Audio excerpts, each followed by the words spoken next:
Poglejmo še, kaj je predvideval koalicijski sporazum in kaj od tega, kar predvideva, smo že uresničili. Predvideva vzpostavitev izvedbo nove ocene ogroženosti. V resoluciji o strategiji nacionalne varnosti smo del ocene ogroženosti že uveljavili.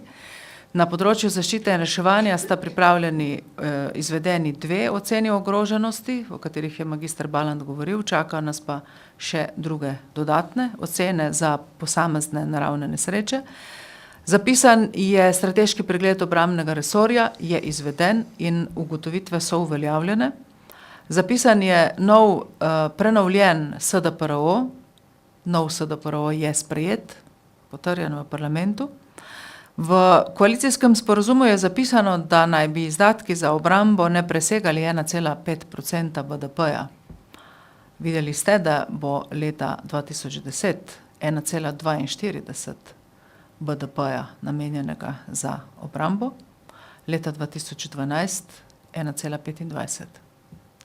Torej, ne samo, da smo dosegli pričakovanja iz koalicijskega sporazuma, ampak jih lahko rečemo daleč presegamo v negativnem smislu. Zmanjšanje obsega in strukture obrambnega sistema smo zapisali v koalicijski sporazum.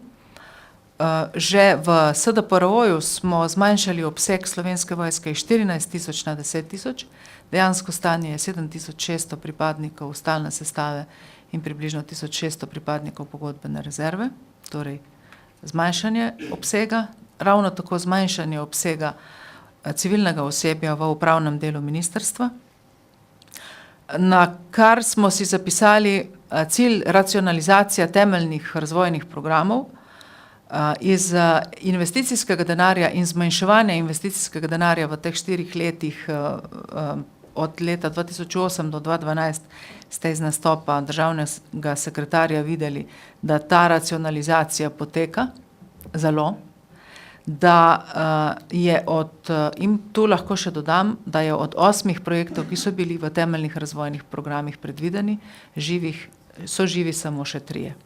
Samo 3 potekajo. Zapisali smo si izključitev posrednikov pri nabavah.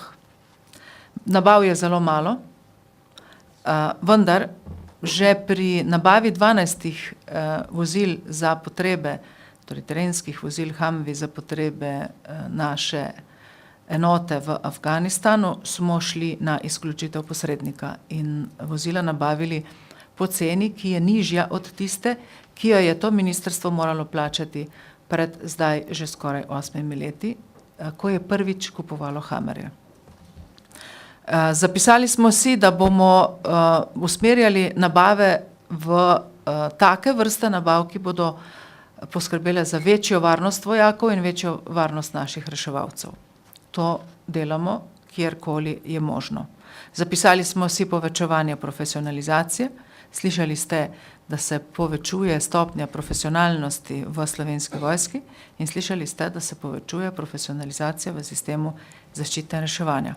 Zapisali smo si povečano število prostovoljcev na služenju vojaškega roka in Slovenska vojska je ta cilj dejansko uveljavila. Zapisali smo si novo razmerje med častniki, vojaki in podčastniki. Zapisali smo si zmanjševanje števila vojaških uslužbencev in zmanjševanje števila civilnih oseb v okviru Slovenske vojske in to novo razmerje uveljavljamo. Zapisali smo si povečanje vloge Državnega zbora pri pošiljanju pripadnikov Slovenske vojske in drugih državnih organov v mednarodne operacije in misije. To smo uveljavili že tako, da smo sprejeli vladni sklep, s katerim uveljavljamo dvostopenjski proces sprejemanja odločitev pri pošiljanju oziroma pri sodelovanju v mednarodnih operacijah in misijah in sprejeli smo strategijo Republike Slovenije o sodelovanju v mednarodnih operacijah in misijah, kjer je zapisano, da vlada takrat, ko gre za nove operacije, ko gre za zaključevanje potekajočih operacij in ko gre za velike spremembe v potekajočih operacijah, vselej uporabi dvostopenjski proces, to pomeni, da pripravi namero, s to namero seznani Državni zbor in po diskusiji v Državnem zboru šele sprejme dokončno odločitev. Ta proces uveljavitve povečane vloge Državnega zbora bomo še trdneje zafiksirali kasneje, ko bomo spreminjali zakon o obrambi.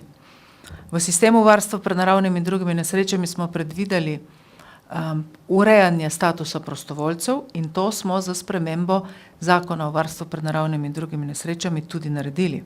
Predvideli smo tesnejše sodelovanje med Slovensko vojsko in sistemom zaščite in reševanja pri izvrševanju nalog na področju varstva pred naravnimi in drugimi nesrečami in to delamo. Za zaključek naj uporabim tezo, ki jo poznajo druge države, ko gre za ministre za obrambo. In sicer pravijo, da ministri za obrambo vselej plačujejo račune za prejšnje ministre za obrambo in izstavljajo račune za naslednje ministre za obrambo. Za naš mandat lahko rečem, da bomo plačali precej neporavnanih računov, tako ali drugače prejšnjih ministrov za obrambo, da pa jih za naslednje ministre za obrambo ne bomo izstavili prav veliko.